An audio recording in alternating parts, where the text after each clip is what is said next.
بسم الله الرحمن الرحيم وبه نستعين والعاقبة للمتقين والصلاة والسلام على النبي الأمين وعلى آله وصحبه أجمعين. أشهد أن لا إله إلا الله وحده لا شريك له وأشهد أن محمدا عبده ورسوله وهو حبيبه وصفيه وخليله وبعد. السلام عليكم ورحمة الله وبركاته.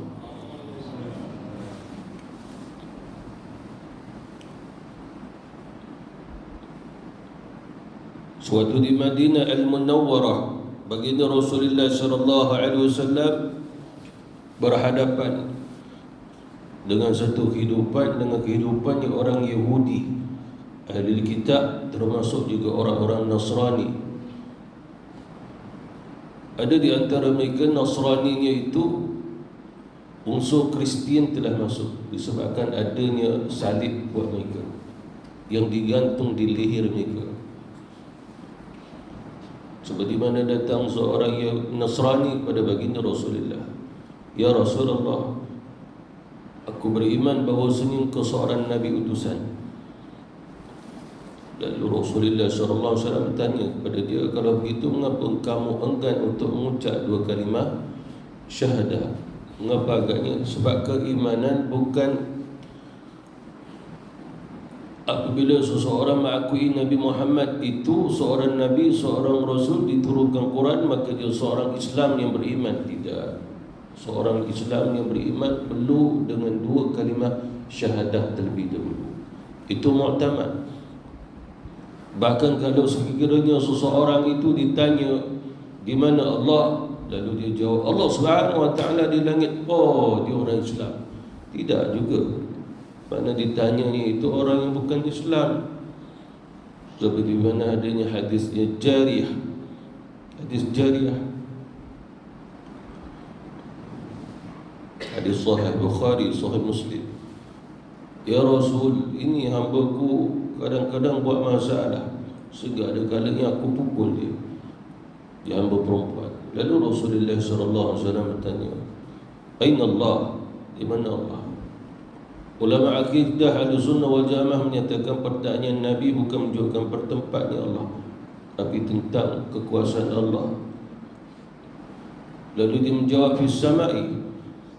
Satu riwayat pada Imam Malik di dalam kitab Muwatta yang menyebut pada isyarat jari di langit, tapi dia tidak menyebut di lidahnya Allah Subhanahu wa taala di langit.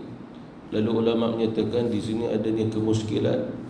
Adakah wanita itu, hamba itu berkata demikian? Wallahu a'lam. Itu yang dikhilafkan oleh ulama. Akan tetapi yang mu'tamadnya, kemudian Rasulullah SAW menyatakan merdekakan dia kerana dia seorang yang beriman. Akan tetapi kata ulama, bukan itu jawapannya seorang yang tidak Islam lalu dikatakan Islam dengan jawapan demikian. Tetapi mu'tamadnya adalah Islamnya seseorang itu dengan dua kalimah syahadah. Jadi Rasulullah SAW hidup dengan kehidupan seperti mana orang-orang yang lain juga yang hidup, yang diuji oleh Allah Subhanahu wa taala dengan masyarakat. Muamalah sosial dia. Lalu antara yang diuji oleh Rasulullah SAW adalah kehidupannya orang munafik dan juga kehidupannya orang Bani Israel itu. Ujian itu semakin besar disebabkan mereka ada kuasa. Sebab Rasulullah baru sampai. Rasulullah SAW orang Mekah, dia muhajirin, dia berhijrah. Dia bukan penduduk asalnya akan Madinah, tapi Allah Subhanahu wa taala memberi tempat buat Rasulullah Madinah sebagai Madinatun Nabi, kotanya buat Rasulullah SAW. Dan terbinanya di situ Masjid Rasulullah, masjid yang ketiga setelah Baitul Maqdis. Yang pertama Masjidil Haram, itu sabit ibadah hadir Rasulullah. Ujian yang dihadapi oleh baginda Rasulullah SAW adalah berhadapan dengan orang-orang Yahudi yang lidahnya sangat manis apabila berbicara. Apa maksudnya? Maksudnya adalah mereka ini di lidah mereka yang didengar hanya kebaikan-kebaikan. Kebaikan. Antaranya mereka juga perintah di antara mereka solat jangan tinggal, puasa jangan tinggal. Bahkan ada di antara mereka saling menasihati antara satu sama lain. Itu Muhammad sebagai Nabi utusan yang terakhir. Ikut dia. Ikut dia. Akan tetapi yang berbicara solat, puasa, ikut Muhammad, ini enggan. Dia sendiri enggan untuk melakukannya. Begitu juga di kalangan orang munafik mengatakan kita perlu menjadi orang yang beriman. Bahkan banyak orang munafik solat dalam masjid Rasulullah dan belakang Nabi lagi. Lalu mereka pun menyebut tentang fadilatnya solat berjamaah, macam-macam fadail, macam-macam fadilat disebutnya. Akan tetapi sekadar satu sebutan, satu cerita, tapi mereka pun tidak melakukan dengan apa yang mereka nasihatkan.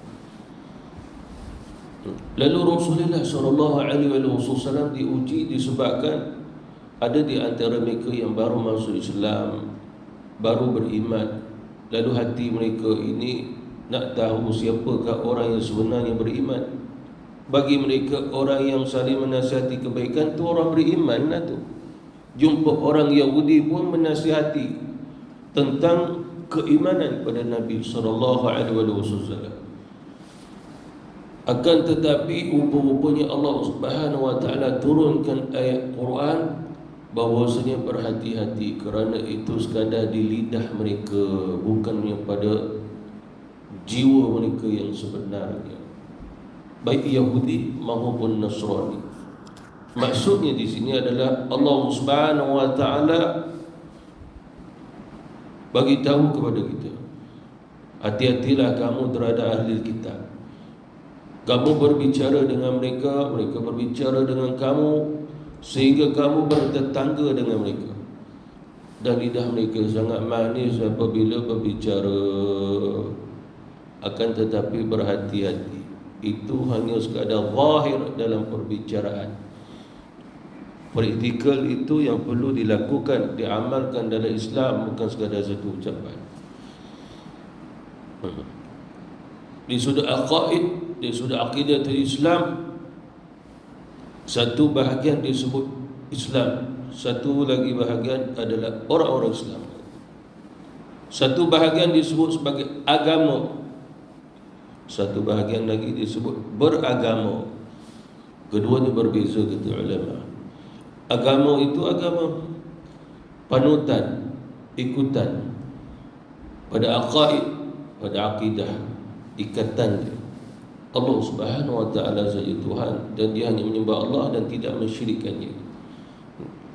Dalam Islam bukan sekadar mengakui Allah Subhanahu Wa Taala Tuhan, tapi jangan mensyirikkannya. Sebab ada manusia beranggapan Allah Tuhan memadai, bahawa kesyirikan terulang. Apa maksudnya di sini? Maksudnya adalah mereka masih membenarkan orang-orang yang mensyirikkan Allah, walaupun mereka masih ada kaitan iman kepada Allah. Bagi mereka tidak salah asalkan mereka tahu Allah Tuhan. Syirik, mungkin mereka kata ini adalah seolah-olah satunya perselisihan pendapat saja. Maka kaedah itu adalah salah di sudut akidah Ahlussunnah wal Jamaah. Kerana ada kita mendengar orang-orang menyatakan bahawa Kristian sebenarnya bukan satu agama yang batil, bukan agama yang sesat. Kristian tidak nampak kesesatannya disebabkan mereka ada kitabnya. Bahkan Allah Subhanahu Wa Taala Tuhannya. Kita pun tanya lagi, dia kata cukuplah yang di situ. Ada Allah Subhanahu Wa Taala disebut dalam Quran, laqad kafara alladziina qalu, sesungguhnya telah kafirnya orang yang mengatakan Isa ibn Maryam tu Allah. Ayat yang lain pula Allah itulah Isa bin Maryam. Itu syirik. Selain pada itu mengatakan bahawasanya nahnu abna'ullahi wa ahibbahu. Yang tadi Kristiannya, yang ini adalah orang Yahudinya, kami ini anak-anak Allah sebab kami keturunan Uzair. Uzair itu anak Allah. lalu mereka menyembahnya Uzair. Itu kan syirik kepada Allah Subhanahu wa taala.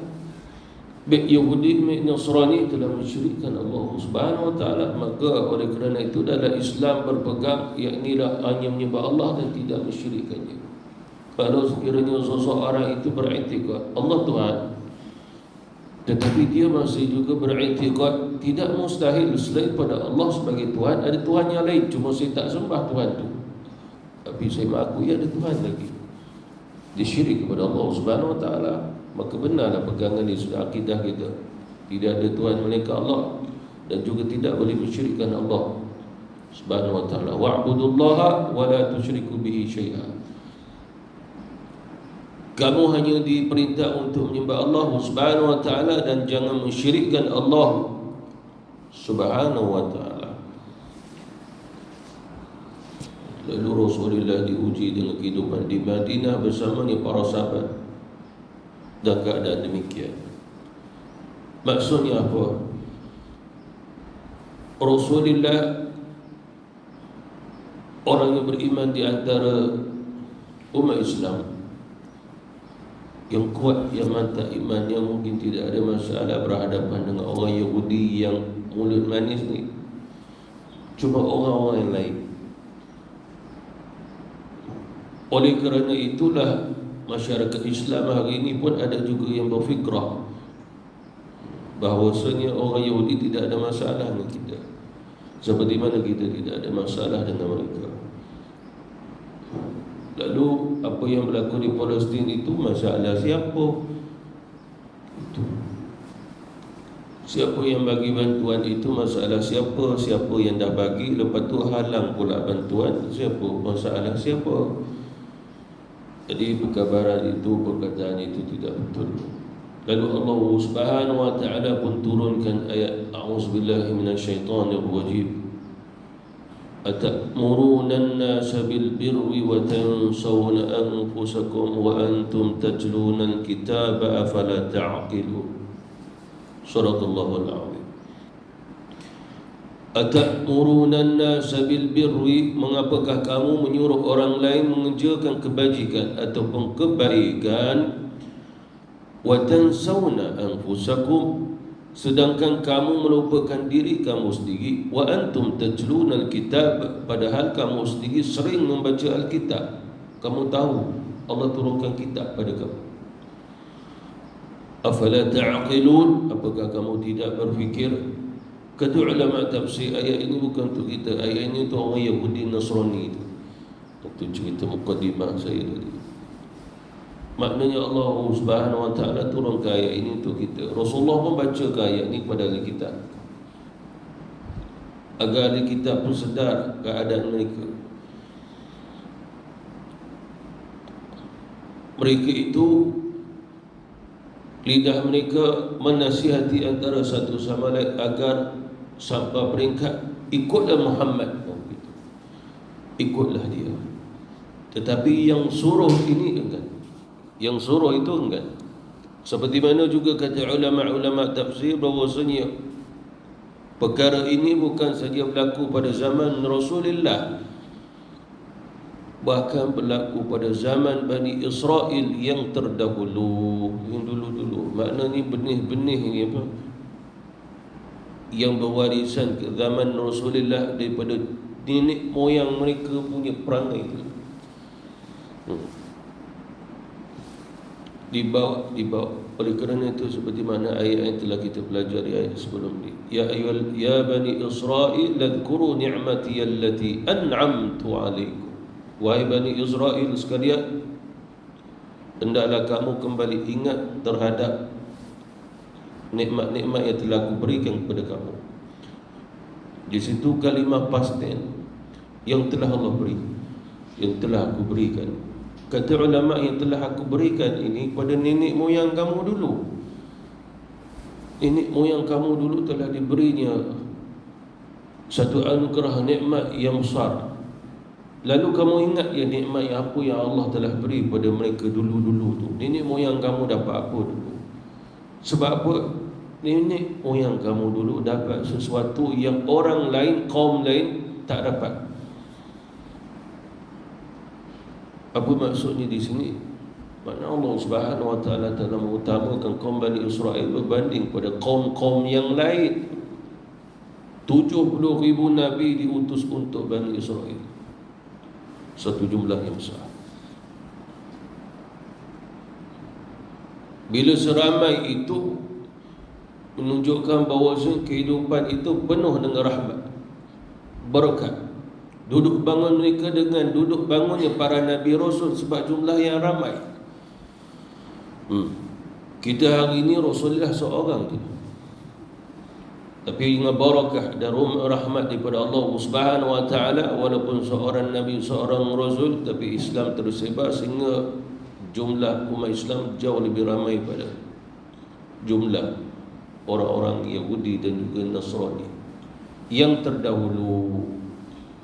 Walaupun pengiraan hari ini mengatakan bahawasanya jumlah Kristian jauh lebih ramai daripada jumlah orang Islam. Akan tetapi umat Islam mengamalkan ajarannya, Kristian tidak mengamalkannya. Jadi nombor satu kita Islam juga. Jadi kaum Bani Israel yang terdahulu pun dah ada perangai. Perangai mereka adalah menasihati antara satu sama lain.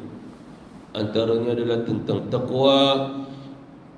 Bahkan sampai peringkat pada zaman tersebut Allah Subhanahu wa taala perintah juga dirikan solat, tunaikan zakat, puasa Ramadan. Kata Abdullah bin Abbas, Bani Israel difardukan oleh Allah untuk puasa pada bulan Ramadan penuh satu bulan, Yahudi dan juga Nasrani. Lalu saling mengingati di antara mereka, kita dah berada dalam bulan Ramadan, maka kita wajib untuk berpuasa. Minal ajmah ilal ajmah. Bani Israel dulu dia puasa daripada malam ke malam. Dia tak ada sahur, dia tak ada menemui subuh. Malam itu bila dia tidur telah mula puasa. Bila nak buka puasa? Dah gelap malam ajmah, itulah waktu isyak barulah makan.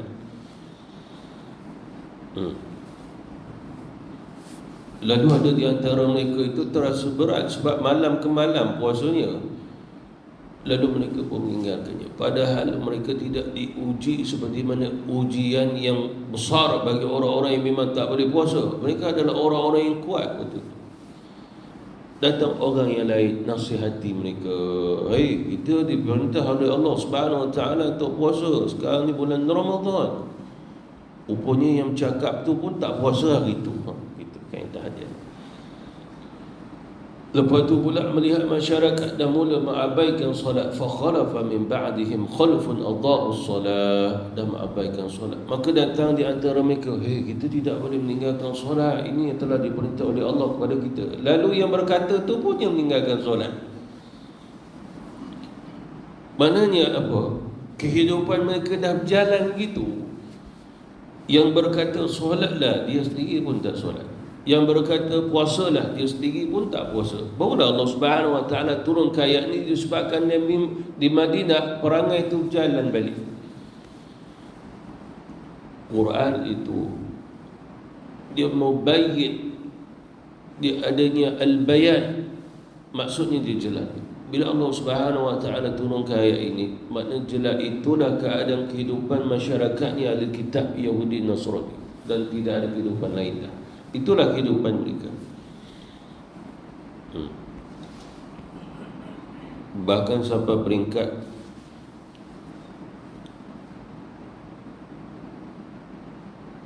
di antara orang Yahudi mengingatkan di antara satu sama lain, jangan kufur kepada Allah, jangan melakukan kesyirikan. Akan tetapi yang berbicara inilah orang yang telah kufur dan melakukan syirik kepada Allah Subhanahu wa taala. Contohnya, orang Yahudi ada kalanya berulang pergi ke Mekah. Walaupun orang Mekah bukan suka mereka, tapi mereka suka disebabkan orang Yahudi dah bermusuhan dengan Nabi SAW. Itu orang Mekah suka. Maknanya bagaimana? Mereka mengadakan hubungan diplomatik, persahabatan ini dengan cara kalau kamu datang sebagai orang Yahudi saja daripada Madinah, kami tidak meraihkan kamu. Tapi kalau kamu mari dalam keadaan kamu membenci Muhammad di Madinah, tempat kamu, kami meraihkan kamu. Lalu disebutkan dalam tafsir dan juga hadis. Lalu kita nak melihat kekufuran mereka. Sedangkan sewaktu mereka berada di Madinah, orang-orang ni bukan orang-orang biasa, ada ketokohan. Yang ada ketokohan tetap di lidah mereka. Antaranya adalah seperti mana orang berkhutbah, sebab Yahudi pun berkhutbah juga, mengingatkan bangsa mereka, jangan kufur kepada Allah, jangan syirik kepada Allah. Yang berkata ini ada grup dia lah, sampai ke Mekah. Lalu orang Mekah meraihkan mereka. Lalu orang Mekah mengatakan, kami akan menambah untuk meraihkan kamu dengan cara bila dah sampai ke sini, sembahlah Tuhan-Tuhan kami. Lalu orang-orang Yahudi itu menyembahnya. Itu kan kufur, itu kan syirik kepada Allah Subhanahu Wa Taala. Lalu Allah turunkan ayat ini. Maksudnya apa? Kamu menyuruh orang lain jangan kufur, jangan syirik, tapi kamu lupa kamu sendiri sedang melakukan kekufuran dan juga kesyirikan. Turun ayat ini, atamuruna an-nasa bil birri wa tansawna anfusakum wa antum tatluna al-kitab. Kamu dah tahu isi kandungan kitab. Allah melarang kamu mengkufurkannya. Allah melarang kamu menyembah selain daripadanya. Maknanya sehinggalah kamu dihukum kufur kerana menyembah selain pada Allah, mana syirik. Afala ta'qilun, apakah kamu tak fikir bahawasanya kekufuran itu adalah dosa yang tidak diberi keampunan oleh Allah Subhanahu Wa Taala. Sebab itu bahkan riwayat daripada Abdullah bin Abbas radhiyallahu anhuma, di kalangan orang Yahudi mengatakan kepada di antara mereka waktu itu di Madinah, Islam telah tersebar. Masyarakat Madinah mula mengenal Rasulullah sallallahu alaihi wasallam. Yang mana sebelum Nabi sampai, mereka dah kenal dalam kitab mereka. Siapa yang baca tahulah. Kitab mereka, kitab Taurat, kisah Nabi, sifat Nabi ada dalam tu. Sebelum Nabi sampai Madinah pun, orang-orang yang rajin bacakan tahulah sifat Nabi bagaimana. Zahir batin Rasulullah ada di dalamnya kitab Taurat. Bahkan 1/3 kisahnya Rasulullah SAW. Maknanya Yahudi ini tidak ada poin untuk menolaknya Rasulullah SAW.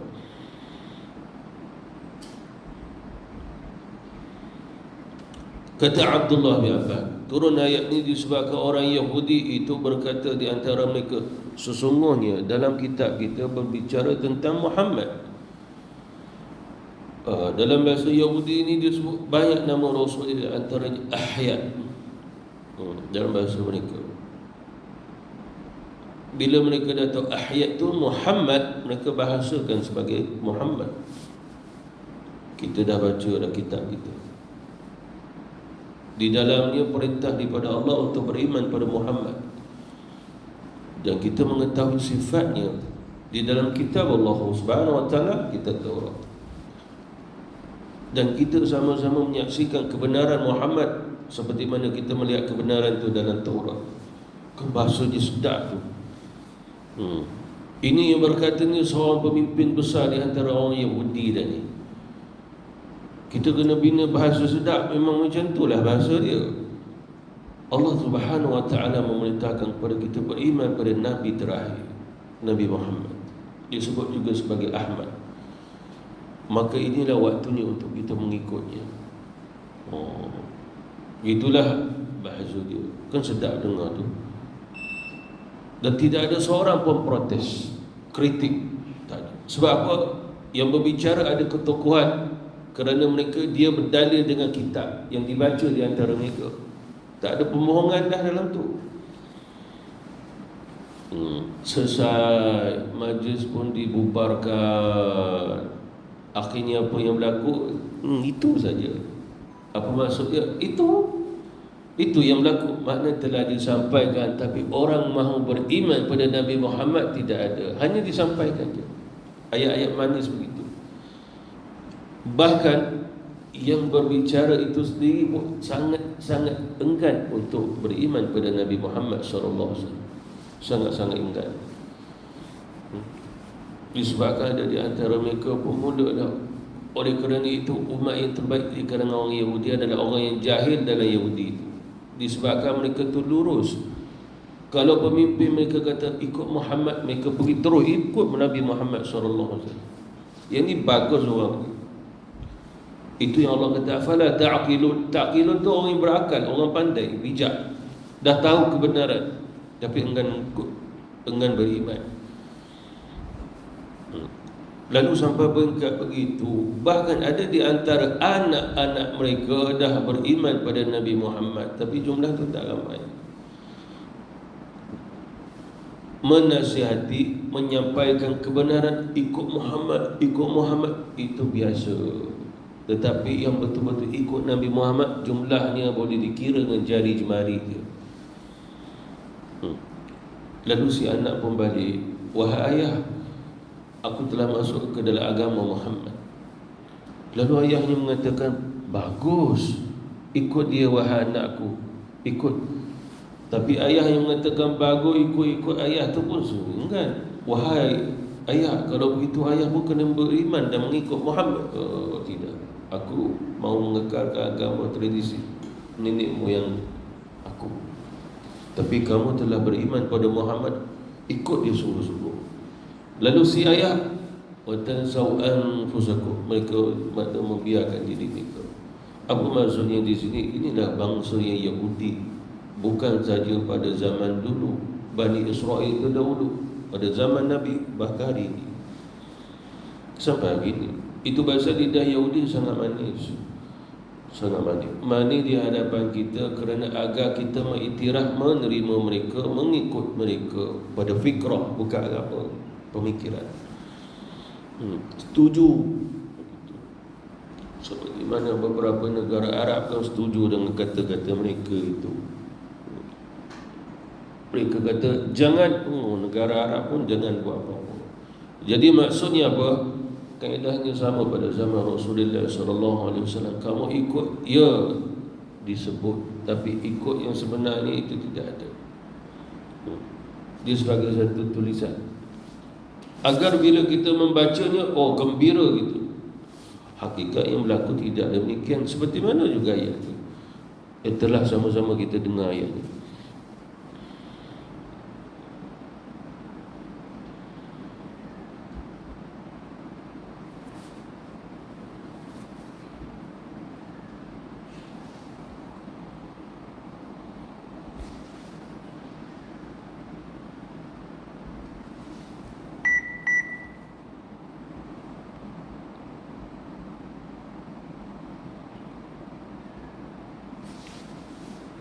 Seterusnya yang difirmankan oleh Allah Subhanahu wa taala ayat yang berikutnya, wasta'inu bis-sabri was-salah wa innaha lakabiratun illa 'alal khashi'in alladhina yadhunnuna annahum mulaqu rabbihim wa annahum ilayhi raji'un. Wasta'inu bis-sabri was-salah, perintah daripada Allah Subhanahu wa taala. Dan jadikanlah sabar dan juga salat sebagai penolong buat kamu. Wa innaha, dan sesungguhnya amalan salat itu lakabiratan, berat, illa 'alal khashi'in, kecuali bagi orang-orang yang khusyuk. Siapa mereka?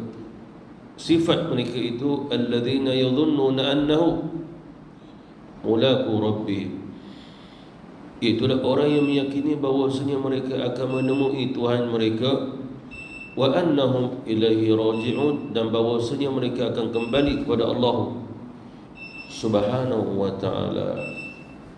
Wasta'inu bis-sabri was-salat, tidak lain melainkan, kata ulama-ulama tafsir, iaitulah minta tolonglah kamu untuk memperolehi kebaikan di akhirat dengan cara yang pertama adalah kesabaran, dan kesabaran kata Nabi minal iman, termasuk iman,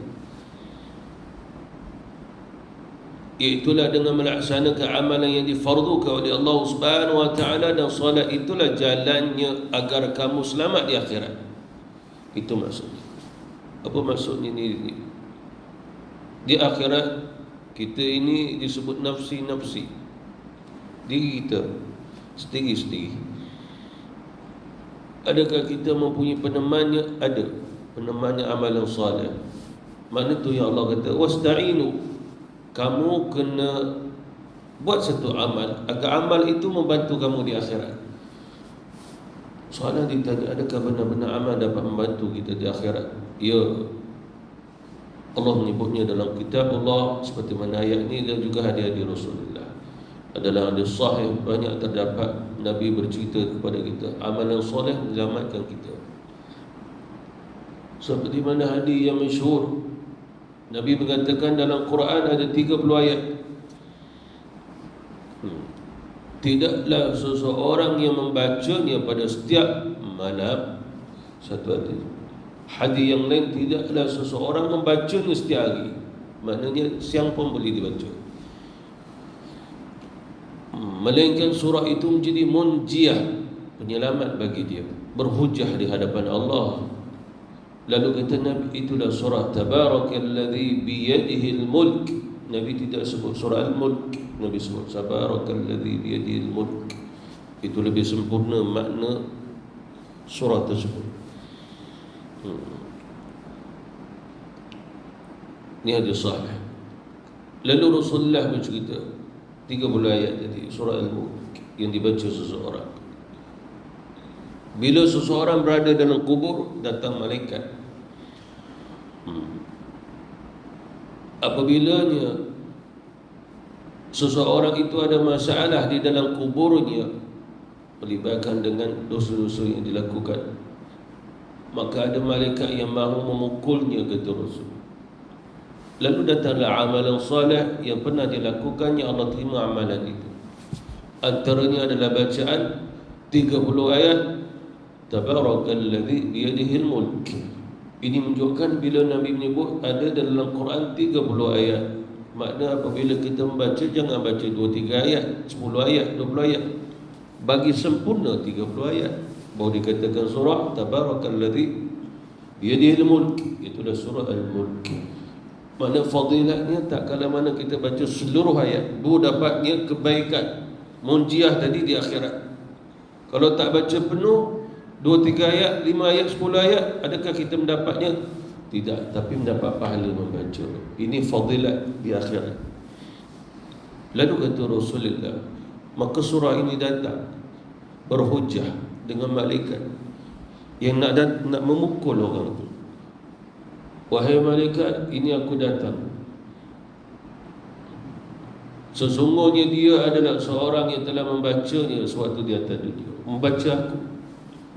Lalu ulama kita ditanya, adakah Quran itu makhluk sehingga dia berbicara demikian? Kata ulama, tidak, seperti mana sebagai ulama hadis mengatakan dia datang atas kehendak Allah Subhanahu wa taala, itulah berupa sawabat, pahalanya, fadilatnya.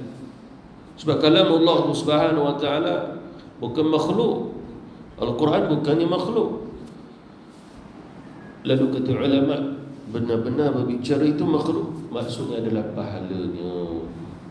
Lalu dia munjiah, dia menegah, sehingga kata Rasulullah, maka orang itu pun selamat daripada pukulan daripada malaikat tersebut. Lalu ini dalil kata ulama kita bahawasanya amalan soleh menyelamatkan seseorang. Lalu ni yang diturunkan oleh Allah, wasta'inu, minta tolong. Kamu beramal soleh, amalan soleh menolong kamu di akhirat. Oleh kerana itulah kefarduan, kewajiban tidak boleh ditinggalkan, kerana itu yang menyelamatkan kita di akhirat. Lalu seseorang bertanya, bukankah kita semua masuk syurga atas rahmat Allah Subhanahu wa taala? Ya, itu mu'tamad, masuk syurga kerana rahmat Allah. Termasuk juga para Nabi Rasul pun semua masuk syurga kerana rahmat. Hanya saja yang diperintah oleh Allah, dirikan solat. Itu Itulah sarana kepada rahmat tadi.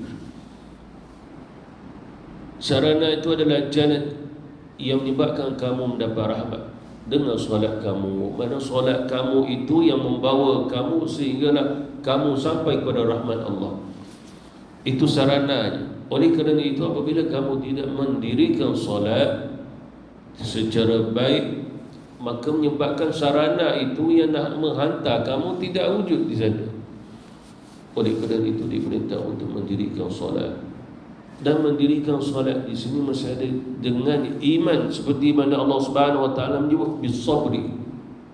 Sabar ini bukan satu praktikal saja, tapi sabar iman. As-sabru minal iman. Nabi kata bahawasanya sabar ni dah separuh daripada iman. Syu'abul iman lebih daripada 77 cabang, kata Rasulullah. Bahkan keseluruhan daripada cabang-cabang iman itu sabar masuk dalamnya. Disebabkan apa? Segala-gala ibadah itu diperintah adanya kesabaran. Kita puasa sabar, puasa sabar, solat sabar, macam-macam lagi diperintah oleh Allah agar kita sabar. Ya ayyuhalladzina amanu sabiru wasabiru. Wahai orang beriman, bersabarlah kamu dan tambah lagi kesabaran. Apa maksudnya? Allah menguji kamu agar kamu ini dapat membina kesabaran, seperti mana ujian dalam puasa, agar kamu tahu apa maknanya kesabaran. Cara dia adalah Allah uji kamu dengan ibadah puasa. Bila kamu melakukan dengan kesabaran, kamu selamat di akhirat. Jadi itulah maksudnya, kata ulama-ulama tafsir kita. Walaupun ada juga dengan maksud yang lain, sehingga sebagian ulama mengatakan wasta'inu bis-sabri, dikaitkan hendaklah kamu minta tolong Allah melalui apa yang diperintah Allah kepada kamu. Cara dia begitu. Bukan caranya seperti mana seseorang yang mengangkat tangan, menadah tangan, ya Allah, ya Allah, tapi dia enggan untuk puasa Ramadan, sedangkan dia dalam bulan Ramadan. Dia enggan, dia tak suka. Tapi dia berdoa kepada Allah Subhanahu Wa Taala juga. Enggan untuk solat. Sebagai ulama menyatakan bahawasanya wasta'inu bis-sabri, hendaklah kamu adanya pertolongan nanti di akhirat melalui as-sabri adalah ibadah puasa. Puasa nanti akan menyelamatkan kamu, seperti mana ada sahih Muslim. Datang puasa, ya Allah, aku datang untuk membantunya. Ya Allah, aku adalah puasanya kerana dia telah menahan daripada makan dan juga minum sepanjang daripada siang harinya Ramadan. Kata Rasulullah, puasa datang akan memberi syafaat kepada orang yang berpuasa. Quran datang akan memberi syafaat kepada orang yang membacanya. Apa maksudnya di sini? Di situlah maksudnya yang datang memberinya pertolongan kepada kita itu adalah amal-amal kita. Lalu oleh kerana itulah diperintah beramal. Itu maksud daripada ayat ini. Ini maksudnya. Disebabkan mengapa ulama menakwilkan dengan wasta'inu bis-sabri, itu adalah ibadah puasa kerana dikaitkan dengan as-sawmu nisfu sabri. Puasa itu separuh daripada kesabaran. Maksudnya adalah yaknilah sabar dapat menahan diri daripada perbuatan yang menyebabkan kita keluar daripada orang yang beribadah kepada Allah Subhanahu Wa Taala. Allah Subhanahu Wa Taala perintah kita sepanjang daripada siang hari Ramadan jangan makan, yang puasa jangan melakukan sesuatu yang tidak dikaitkan dengan puasa lagi, mana batal puasa. Lalu kita pun sabar, al-imsak, menahan diri kita daripada melakukannya, yakni jangan melakukan sesuatu yang sehingga batal. Sabar, di situ iman kita meningkat.